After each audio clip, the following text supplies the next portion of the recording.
ಹರಿ ಓಂ ವೀಕ್ಷಕರೇ, ಇವತ್ತಿನ ಈ ವಿಡಿಯೋದಲ್ಲಿ ನಾವು ಕತ್ತಿನ ಭಾಗದಲ್ಲಿ ಕಾಣಿಸಿಕೊಳ್ಳುವಂಥ ನೋವನ್ನು ನಿವಾರಣೆ ಮಾಡಿಕೊಳ್ಳಲು ಸಹಾಯ ಮಾಡುವಂಥ ಕೆಲವೊಂದು ಸರಳವಾದ ಎಕ್ಸಸೈಸನ್ನು ಅಭ್ಯಾಸ ಮಾಡೋಣ. ಈ ಎಕ್ಸಸೈಸನ್ನು ಅಭ್ಯಾಸ ಮಾಡೋದಕ್ಕಿಂತ ಮೊದಲು ನಮ್ಮ ಕತ್ತಿನ ಭಾಗದಲ್ಲಿ ನೋವು ಕಾಣಿಸಿಕೊಳ್ಳಲು ಕಾರಣ ಏನು ಅನ್ನೋದನ್ನು ತಿಳಿದುಕೊಳ್ಳೋಣ. ನಮ್ಮ ಕತ್ತಿನ ಭಾಗದಲ್ಲಿ ನೋವು ಕಾಣಿಸಿಕೊಳ್ಳಲು ಕಾರಣ ಏನು ಅಂತ ಅಂದರೆ ನಮ್ಮ ಇವತ್ತಿನ ಬದಲಾದ ಜೀವನ ಶೈಲಿ. ಹೆಚ್ಚಾಗಿ ನಾವು ಸ್ಮಾರ್ಟ್ಫೋನ್ಗಳಲ್ಲಿ ನಮ್ಮ ಸಮಯವನ್ನು ಕಳೆಯುವಂಥದ್ದು, ಹಾಗೆ ಕಂಪ್ಯೂಟರ್, ಲ್ಯಾಪ್ಟಾಪ್ಗಳನ್ನು ಹೆಚ್ಚಾಗಿ ಬಳಕೆ ಮಾಡುವಂಥದ್ದು, ಮತ್ತು ಈ ಕತ್ತಿನ ನೋವು ಕಾಣಿಸಿಕೊಳ್ಳಲು ನಾವು ಮಲಗುವಂಥ ಭಂಗಿಯಲ್ಲಿ ಬದಲಾವಣೆ, ಹಾಗೆ ನಮ್ಮ ಕತ್ತಿನ ಭಾಗಕ್ಕೆ ಸರಿಯಾದ ಪ್ರಮಾಣದಲ್ಲಿ ವ್ಯಾಯಾಮ ಇಲ್ಲದೆ ಇರುವಂಥದ್ದು, ಮಾನಸಿಕ ಒತ್ತಡ, ಹೀಗೆ ಅನೇಕ ಕಾರಣಗಳಿಂದ ನಮ್ಮ ಕತ್ತಿನ ಭಾಗದಲ್ಲಿ ನೋವು ಕಾಣಿಸ್ಕೊಳ್ಳುತ್ತೆ. ಇವತ್ತಿನ ಈ ವಿಡಿಯೋದಲ್ಲಿ ನಾನು ಹೇಳುವಂಥ ಈ ಎಕ್ಸಸೈಸನ್ನು ನೀವು ದಿನನಿತ್ಯ ಅಭ್ಯಾಸ ಮಾಡಿದ್ದೇ ಆದಲ್ಲಿ ನಿಮ್ಮ ಕತ್ತಿನ ಭಾಗದಲ್ಲಿ ಕಾಣಿಸ್ಕೊಳ್ಳುವಂಥ ನೋವು, ಹಾಗೆ ಸರ್ವೈಕಲ್ ಪ್ರಾಬ್ಲಮ್ ಇದ್ರೂ ಕೂಡ ಈ ಎಕ್ಸಸೈಸಿಂದ ಕಡಿಮೆ ಮಾಡ್ಕೊಳ್ಬಹುದು. ಹಾಗಾದರೆ ಬನ್ನಿ ಆ ಎಕ್ಸಸೈಸ್ ಯಾವುದು ಅನ್ನೋದನ್ನು ತಿಳಿದುಕೊಳ್ಳೋಣ. ದೈನಂದಿನ ಜೀವನದ ಆರೋಗ್ಯಕ್ಕಾಗಿ RR ಯೋಗ ಡೈಲಿ ಲೈಫ್ ಚಾನಲ್, ನಿಮ್ಮ ಜೊತೆ ನಾನು ಗಣೇಶ್ ಶ್ರೀಕಾಂತ್. ಬನ್ನಿ ವೀಕ್ಷಕರೇ, ಈಗ ಮೊದಲನೇ ಎಕ್ಸಸೈಸನ್ನು ಅಭ್ಯಾಸ ಮಾಡೋಣ. ಸಂಪೂರ್ಣ ನಿಮ್ಮ ಬೆನ್ನು ನೇರವಾಗಿರಲಿ. ಎರಡೂ ಹಸ್ತವನ್ನು ನಿಮ್ಮ ತೊಡೆ ಮೇಲೆ ಇಟ್ಕೊಳ್ಳಿ. ಈಗ ಆಳವಾಗಿ ಉಸಿರನ್ನು ತೆಗೆದುಕೊಳ್ತಾ ನಿಮ್ಮ ತಲೆಯನ್ನು ನಿಧಾನವಾಗಿ ಮುಂದಕ್ಕೆ ಬಾಗಿಸಿ, ಹಾಗೆ ನಿಮ್ಮ ಗದ್ದವನ್ನು ನಿಮ್ಮ ಎದೆಗೆ ತಾಗಿಸಲು ಪ್ರಯತ್ನಿಸಿ. ಮತ್ತೆ ಉಸಿರನ್ನು ತೆಗೆದುಕೊಳ್ತಾ ಹಾಗೆ ಹಿಂದಕ್ಕೆ ಬಾಗಿಸಿ, ಮತ್ತೆ ಎಕ್ಸೇಲ್, ಹಾಗೆ ಇನ್ಹೇಲ್. ಇಲ್ಲಿ ನಿಮ್ಮ ಸಂಪೂರ್ಣ ಗಮನವನ್ನು ನಿಮ್ಮ ಕತ್ತಿನ ಭಾಗದಲ್ಲಿ ಇರಿಸಿ, ಹಾಗೆ ನಿಮ್ಮ ಉಸಿರಾಟ ಮತ್ತು ಕತ್ತಿನ ಭಾಗದ ಚಲನೆಯನ್ನು ಹೊಂದಾಣಿಕೆ ಮಾಡಿಕೊಳ್ಳಿ. ಈ ರೀತಿಯಾಗಿ ನೀವು 10 ಟೈಮ್ ಅಭ್ಯಾಸ ಮಾಡಿ. 10 ಟೈಮ್ ಆದ ನಂತರ ಮತ್ತೆ ನಿಧಾನವಾಗಿ ಮಧ್ಯಕ್ಕೆ ಬನ್ನಿ. ಈಗ ಇನ್ನೊಂದು ಎಕ್ಸಸೈಸನ್ನು ಅಭ್ಯಾಸ ಮಾಡೋಣ. ಉಸಿರನ್ನು ಆಳವಾಗಿ ತೆಗೆದುಕೊಳ್ಳಿ. ಈಗ ಉಸಿರನ್ನು ಹೊರ ಹಾಕ್ತಾ ನಿಧಾನವಾಗಿ ನಿಮ್ಮ ಕತ್ತನ್ನು ನಿಮ್ಮ ಬಲಕ್ಕೆ ತಿರುಗಿಸಿ, ಮತ್ತೆ ಉಸಿರನ್ನು ತೆಗೆದುಕೊಳ್ತಾ ನಿಧಾನವಾಗಿ ಮಧ್ಯಕ್ಕೆ ಬನ್ನಿ. ಹಾಗೆ ಉಸಿರನ್ನು ಹೊರ ಹಾಕ್ತಾ ನಿಮ್ಮ ಎಡಕ್ಕೆ ತಿರುಗಿಸಿ. ಸಾಧ್ಯವಾದಷ್ಟು ನಿಮ್ಮ ಉಸಿರಾಟ ಹೊಂದಾಣಿಕೆಯಾಗಿರಲಿ. ಮತ್ತೆ exhale, right side, inhale centre and exhale left. ಇಲ್ಲೂ ಕೂಡ 10 ಟೈಮ್ಸ್ ಆಗಿ ಅಭ್ಯಾಸ ಮಾಡಿ. Inhale and exhale, inhale and exhale left. 10 times ಆದ ನಂತರ ಈಗ ನಿಧಾನವಾಗಿ ಮಧ್ಯಕ್ಕೆ ಬನ್ನಿ. ಈಗ ಇನ್ನೊಂದು ಎಕ್ಸಸೈಸನ್ನು ಅಭ್ಯಾಸ ಮಾಡೋಣ. ಆಳವಾಗಿ ಉಸಿರನ್ನು ತೆಗೆದುಕೊಳ್ಳಿ, ಹಾಗೆ ಉಸಿರನ್ನು ಹೊರ ಹಾಕ್ತಾ ನಿಮ್ಮಿಂದ ಎಷ್ಟು ಸಾಧ್ಯವಾಗುತ್ತೋ ಅಷ್ಟು ನಿಮ್ಮ ಕತ್ತನ್ನು ನಿಮ್ಮ ಬಲಕ್ಕೆ ಬೆಂಡ್ ಮಾಡಿ. ಸಾಧ್ಯವಾದರೆ ಕಿವಿಯನ್ನು ನಿಮ್ಮ ಭುಜಕ್ಕೆ ತಾಗಿಸಲು ಪ್ರಯತ್ನಿಸಿ. ಈ ರೀತಿ ಮಾಡಿದವಾಗ ನಿಮ್ಮ ಸಂಪೂರ್ಣ ಕತ್ತಿನ ಎಡಭಾಗದಲ್ಲಿ ಆಗುವಂಥ ಸ್ಟ್ರೆಚಸ್ಸನ್ನು ಗಮನಿಸಿ. ಮತ್ತೆ ಉಸಿರನ್ನು ತೆಗೆದುಕೊಳ್ತಾ ಮಧ್ಯಕ್ಕೆ, ಹಾಗೆ ಎಕ್ಸೇಲ್, ಉಸಿರನ್ನು ಹೊರ ಹಾಕ್ತಾ ನಿಮ್ಮ ಎಡಕ್ಕೆ. ಇಲ್ಲೂ ಕೂಡ 10 ಟೈಮ್ಸ್ ಆಗಿ ಅಭ್ಯಾಸ ಮಾಡಿ. Inhale, exhale, inhale, exhale, inhale and exhale. 10 times ಆದ ನಂತರ ಮತ್ತೆ ನಿಧಾನವಾಗಿ ಮಧ್ಯಕ್ಕೆ ಬನ್ನಿ. ಈಗ ಕತ್ತನ್ನು ರೊಟೇಟ್ ಮಾಡೋಣ. ಹಾಫ್ ರೊಟೇಷನ್ ಅನ್ನು ಮಾಡೋಣ. 10 ಟೈಮ್ಸ್ ಮುಂದಕ್ಕೆ ಹಾಫ್ ರೊಟೇಷನ್ ಅನ್ನು ಮಾಡೋಣ, ಹಾಗೆ 10 ಟೈಮ್ಸ್ ಹಿಂಬದಿಯಲ್ಲಿ ಹಾಫ್ ರೊಟೇಷನ್ ಅನ್ನು ಅಭ್ಯಾಸ ಮಾಡೋಣ. ಈಗ ಎಕ್ಸೇಲ್ ಮಾಡ್ಕೊಳ್ತಾ ಕತ್ತನ್ನು ಮುಂದಕ್ಕೆ ಬೆಂಡ್ ಮಾಡಿ, ಗದ್ದವನ್ನು ನಿಮ್ಮ ಎದೆಗೆ ತಾಗಿಸಲು ಪ್ರಯತ್ನಿಸಿ. ಈಗ ಆಳವಾಗಿ ಉಸಿರನ್ನು ತೆಗೆದುಕೊಳ್ಳಿ. ಉಸಿರನ್ನು ತೆಗೆದುಕೊಳ್ತಾ ನಿಧಾನವಾಗಿ ನಿಮ್ಮ ಕತ್ತನ್ನು ನಿಮ್ಮ ಬಲಕ್ಕೆ ಹಾಫ್ ರೊಟೇಷನ್ ಅನ್ನು ಮಾಡಿ. ಮತ್ತೆ exhale down, inhale left, exhale down, inhale right, exhale down. ಉಸಿರನ್ನು ತೆಗೆದುಕೊಳ್ತಾ ನಿಮ್ಮ ಎಡಕ್ಕೆ, ಹಾಗೆ ಎಕ್ಸೇಲ್ ಡೌನ್. ಇಲ್ಲೂ ಕೂಡ 10 ಟೈಮ್ಸ್ ಆಗಿ ಅಭ್ಯಾಸ ಮಾಡಿ. ಇನ್ಹೇಲ್, ಹಾಗೆ exhale, inhale and exhale. 10 times ಆದ ನಂತರ ಈಗ ನಿಧಾನವಾಗಿ ಉಸಿರನ್ನು ತೆಗೆದುಕೊಳ್ತಾ ಮಧ್ಯಕ್ಕೆ ಬನ್ನಿ. ಈಗ ಹಿಂದ್ಗಡೆ ಹಾಫ್ ರೊಟೇಷನ್ ಅನ್ನು ಮಾಡೋಣ. ನಿಮ್ಮ ತಲೆಯನ್ನು ಹಿಂದಕ್ಕೆ ಬೆಂಡ್ ಮಾಡಿ. ಎಕ್ಸೇಲ್, ಮತ್ತೆ ಉಸಿರನ್ನು ತೆಗೆದುಕೊಳ್ತಾ ಹಾಗೆ ಉಸಿರನ್ನು ಹೊರ ಹಾಕ್ತಾ, ಉಸಿರನ್ನು ತೆಗೆದುಕೊಳ್ತಾ ಮಧ್ಯಕ್ಕೆ, ಉಸಿರನ್ನ ಹೊರ ಹಾಕ್ತಾ ಕೆಳಕ್ಕೆ, ಉಸಿರನ್ನು ತೆಗೆದುಕೊಳ್ತಾ ಹಾಗೆ ಉಸಿರನ್ನು ಹೊರ ಹಾಕ್ತಾ. ಈ ರೀತಿಯಾಗಿ ನೀವು 10 ಟೈಮ್ಸ್ ಅಭ್ಯಾಸ ಮಾಡಿ. 10 ಟೈಮ್ಸ್ ಅಭ್ಯಾಸ ಆದ ನಂತರ ಮತ್ತೆ ನಿಧಾನವಾಗಿ ಸೆಂಟರಿಗೆ ಬನ್ನಿ, ಹಾಗೆ ತಲೆಯನ್ನ ಮೇಲಕ್ಕೆತ್ತ. ಈಗ ಫುಲ್ ರೊಟೇಷನ್ ಅನ್ನ ಮಾಡೋಣ. 5 ಟೈಮ್ ಕ್ಲಾಕ್ ವೈಸ್ ಹಾಗೆ 5 time anticlockwise. Exhale ಮಾಡ್ಕೊತಾ ಕತ್ತನ್ನ ಮುಂದಕ್ಕೆ ಬೆಂಡ್ ಮಾಡಿ. ಈಗ ಉಸಿರನ್ನು ತೆಗೆದುಕೊಳ್ತಾ ಕ್ಲಾಕ್ ವೈಸ್ ಆಗಿ ಅಭ್ಯಾಸ ಮಾಡಿ. Inhale up and exhale down.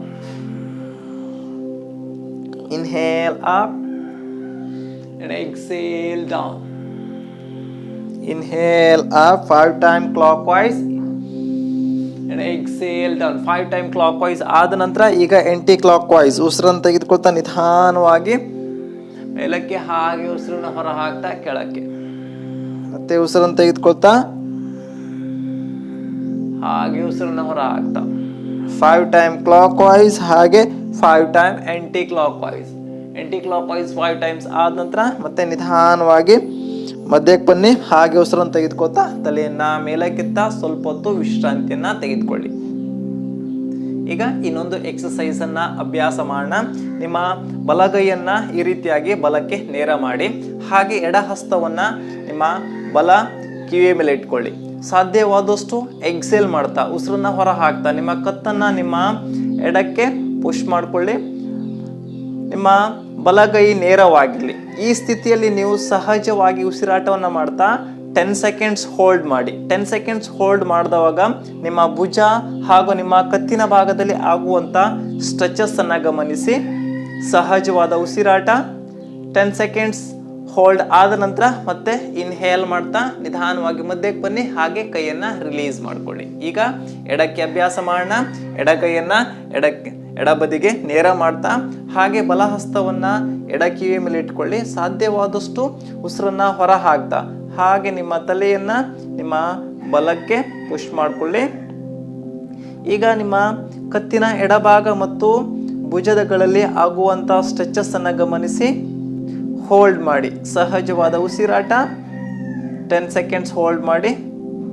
10 seconds hold ಆದ ನಂತರ ಮತ್ತೆ inhale, come to centre and exhale, release and relax. ಈಗ ಇನ್ನೊಂದು ಎಕ್ಸಸೈಸ್ ಅನ್ನ ಅಭ್ಯಾಸ ಮಾಡೋಣ. 2 ಕೈಗಳನ್ನ ಇಂಟರ್ಲಾಕ್ ಮಾಡ್ಕೊಳ್ಳಿ. ಹಾಗೆ ಇಂಟರ್ಲಾಕ್ ಮಾಡ್ಕೊಂಡಿರುವಂತಹ ಹಸ್ತವನ್ನ ತಲೆಯ ಹಿಂಬದಿಯಲ್ಲಿ ಇಟ್ಕೊಳ್ಳಿ. ಈಗ ಎಕ್ಸೇಲ್ ಮಾಡ್ಕೊಳ್ತಾ ನಿಧಾನವಾಗಿ ನಿಮ್ಮ ಕತ್ತನ್ನ ಮುಂದಕ್ಕೆ ಬೆಂಡ್ ಮಾಡಿ. ಮುಂದಕ್ಕೆ ಬೆಂಡ್ ಮಾಡ್ತಾ ನಿಮ್ಮ ಕತ್ತಿನ ಹಿಂಭಾಗದಲ್ಲಿ ಆಗುವಂಥ ಸ್ಟ್ರೆಚಸ್ ಅನ್ನು ಗಮನಿಸಿ. 10 ಸೆಕೆಂಡ್ಸ್ ಹೋಲ್ಡ್ ಮಾಡಿ. 10 ಸೆಕೆಂಡ್ಸ್ ಹೋಲ್ಡ್ ಆದ ನಂತರ ಈಗ ಉಸಿರನ್ನು ತೆಗೆದುಕೊಳ್ತಾ ನಿಧಾನವಾಗಿ ಮೇಲಕ್ಕೆ ಬನ್ನಿ. ಕೈಯನ್ನು ರಿಲೀಸ್ ಮಾಡ್ಕೊಳ್ತಾ ರಿಲ್ಯಾಕ್ಸ್ ಮಾಡಿ. ಹಾಗೆ ಮತ್ತೆ 2 ಕೈಗಳನ್ನು ಇಂಟರ್ಲಾಕ್ ಮಾಡ್ಕೊಳ್ಳಿ. ಇಂಟರ್ಲಾಕ್ ಮಾಡ್ಕೊಂಡಿರುವಂಥ ಕೈಯನ್ನು ನಿಮ್ಮ ಗದ್ದದ ಕೆಳಭಾಗದಲ್ಲಿ ಇರಿಸಿ. ಈಗ ಆಳವಾಗಿ ಉಸಿರನ್ನು ತೆಗೆದುಕೊಳ್ತಾ ನಿಮ್ಮ ಗದ್ದವನ್ನ ಮೇಲಕ್ಕೆ ಪುಷ್ ಮಾಡಿ ನಿಮ್ಮ ಕತ್ತನ್ನ ಹಿಂದಕ್ಕೆ ಬೆಂಡ್ ಮಾಡಿ. ಈ ಸ್ಥಿತಿಯಲ್ಲೂ ಕೂಡ 10 ಸೆಕೆಂಡ್ಸ್ ಸಹಜವಾದ ಉಸಿರಾಟವನ್ನು ಮಾಡ್ತಾ ಹೋಲ್ಡ್ ಮಾಡಿ.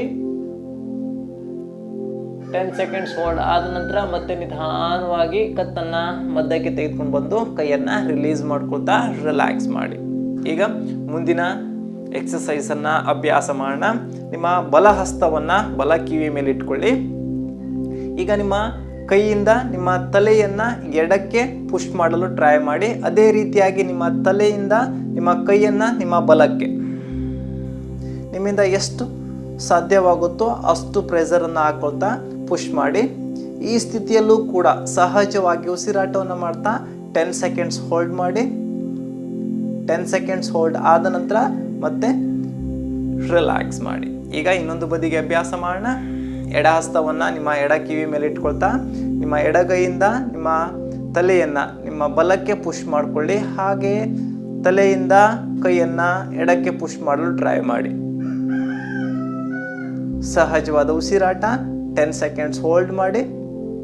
10 ಸೆಕೆಂಡ್ಸ್ ಹೋಲ್ಡ್ ಆದ ನಂತರ ಮತ್ತೆ ಕೈಯನ್ನ ರಿಲೀಸ್ ಮಾಡ್ಕೊಳ್ತಾ ರಿಲ್ಯಾಕ್ಸ್ ಮಾಡಿ. ಈಗ 2 ಹಸ್ತವನ್ನ ಈ ರೀತಿಯಾಗಿ ಜೋಡಣೆ ಮಾಡ್ಕೊಳ್ತಾ ನಿಮ್ಮ ಹಣೆ ಮೇಲೆ ಇಟ್ಕೊಳ್ಳಿ. 2 ಹಸ್ತದಿಂದ ನಿಮ್ಮ ತಲೆಯನ್ನ ಹಿಂದಕ್ಕೆ ಪುಷ್ ಮಾಡಿ. ಹಾಗೆ ತಲೆಯಿಂದ ನಿಮ್ಮ ಕೈಯನ್ನ ಮುಂದಕ್ಕೆ ಪುಷ್ ಮಾಡ್ಕೊಳ್ಳಿ. ಇಲ್ಲೂ ಕೂಡ ಸಹಜವಾಗಿ ಉಸಿರಾಟವನ್ನು ಮಾಡ್ತಾ 10 ಸೆಕೆಂಡ್ಸ್ ಹೋಲ್ಡ್ ಮಾಡಿ. 10 ಸೆಕೆಂಡ್ಸ್ ಹೋಲ್ಡ್ ಆದ ನಂತರ ಕೈಯನ್ನು ರಿಲೀಸ್ ಮಾಡ್ಕೊಳ್ಳಿ. ಈಗ ಸೇಮ್ ನಿಮ್ಮ ತಲೆಯ ಹಿಂಬದಿಯಲ್ಲಿ ಇಟ್ಕೊಳ್ಳಿ. ಕೈಯಿಂದ ನಿಮ್ಮ ತಲೆಯನ್ನು ಮುಂದಕ್ಕೆ ಪುಷ್ ಮಾಡಲು ಟ್ರೈ ಮಾಡಿ. ಅದೇ ರೀತಿಯಾಗಿ ನಿಮ್ಮ ತಲೆಯಿಂದ ಕೈಯನ್ನು ಹಿಂದಕ್ಕೆ ಪುಷ್ ಮಾಡಿ. 10 ಸೆಕೆಂಡ್ಸ್ ಹೋಲ್ಡ್ ಮಾಡಿ. 10 ಸೆಕೆಂಡ್ಸ್ ಹೋಲ್ಡ್ ಆದ ನಂತರ ಮತ್ತೆ ನಿಧಾನವಾಗಿ ಕೈಯನ್ನು ರಿಲೀಸ್ ಮಾಡ್ಕೊಳ್ತಾ ರಿಲ್ಯಾಕ್ಸ್ ಮಾಡಿ. ಈಗ ಕೊನೆಯ ಎಕ್ಸಸೈಸನ್ನು ಅಭ್ಯಾಸ ಮಾಡೋಣ. ನೇರವಾಗಿ ಕೂತ್ಕೊಳ್ತಾ ನಿಮ್ಮ ಕತ್ತನ್ನು ಕೇವಲ ನಿಮ್ಮ ತಲೆ ಭಾಗವನ್ನು ಮಾತ್ರ ಮುಂದಕ್ಕೆ ಮತ್ತು ಹಿಂದಕ್ಕೆ ಮೂಮೆಂಟ್ ಮಾಡಿ. ಈ ರೀತಿಯಾಗಿ ಎಕ್ಸೆಲ್ ಮಾಡ್ತಾ ಮುಂದಕ್ಕೆ, ಹಾಗೆ ಇನ್ಹೇಲ್ ಹಿಂದಕ್ಕೆ, Excel and inhale, Excel and inhale. ಈ ರೀತಿಯಾಗಿ ನೀವು 25 ಟೈಮ್ಸ್ ಅಭ್ಯಾಸ ಮಾಡಿ. 25 ಟೈಮ್ಸ್ ಆದ ನಂತರ ಈಗ ಮತ್ತೆ ನಿಧಾನವಾಗಿ ಮಧ್ಯಕ್ಕೆ ಬನ್ನಿ. ಹಾಗೆ ಕತ್ತನ್ನು ನಿಮ್ಮ ಲೆಫ್ಟ್ ಮತ್ತು ರೈಟ್ ಮೂಮೆಂಟ್ ಮಾಡಿ. ಲೆಫ್ಟ್ ಹಾಗೆ ರೈಟ್, ಲೆಫ್ಟ್ ಹಾಗೆ ರೈಟ್, ಲೆಫ್ಟ್ ಹಾಗೆ ರೈಟ್. ಇಲ್ಲೂ ಕೂಡ 25 ಟೈಮ್ಸ್ ಅಭ್ಯಾಸ ಮಾಡಿ. 25 ಕೌಂಟ್ ಆದ ನಂತರ ಮತ್ತೆ ನಿಧಾನವಾಗಿ ಮಧ್ಯಕ್ಕೆ ಬಂದು ಹಾಗೆ ರಿಲ್ಯಾಕ್ಸ್ ಮಾಡಿ. ಸಂಪೂರ್ಣ ಎಕ್ಸಸೈಸಿಂದ ನಿಮ್ಮ ಕತ್ತಿನ ಭಾಗದಲ್ಲಿ ಆದಂಥ ಬದಲಾವಣೆಯನ್ನು ಗಮನಿಸ್ತಾ ಆಳವಾದ ವಿಶ್ರಾಂತಿಯನ್ನು ತೆಗೆದುಕೊಳ್ಳಿ. ನೋಡಿದ್ರಲ್ಲ ವೀಕ್ಷಕರೇ, ಕತ್ತಿನ ಭಾಗದಲ್ಲಿ ಕಾಣಿಸ್ಕೊಳ್ಳುವಂಥ ನೋವನ್ನು ನಿವಾರಣೆ ಮಾಡಿಕೊಳ್ಳಲು ಸರಳವಾದ ಎಕ್ಸಸೈಸ್. ಈ ಎಕ್ಸಸೈಸನ್ನು ದಿನನಿತ್ಯ ಅಭ್ಯಾಸ ಮಾಡ್ತಾ ನಿಮ್ಮ ಕತ್ತಿನ ಭಾಗದಲ್ಲಿ ಕಾಣಿಸ್ಕೊಳ್ಳುವಂಥ ನೋವನ್ನು ಕಡಿಮೆ ಮಾಡಿಕೊಳ್ಳಿ ಅಂತ ಹೇಳ್ತಾ ಇವತ್ತಿನ ಈ ವಿಡಿಯೋವನ್ನು ಮುಗಿಸ್ತಾ ಇದ್ದೀನಿ. ಈ ವಿಡಿಯೋ ನಿಮಗೆ ಇಷ್ಟ ಆಗಿದ್ರೆ ಲೈಕ್ ಮಾಡಿ, ಶೇರ್ ಮಾಡಿ, ಮತ್ತು ನನ್ನ ಚಾನಲ್ನ ಹೊಸಬರು ನೋಡ್ತಾ ಇದ್ದರೆ ಸಬ್ಸ್ಕ್ರೈಬ್ ಮಾಡ್ಕೊಳ್ಳಿ. ಹರಿ ಓಂ.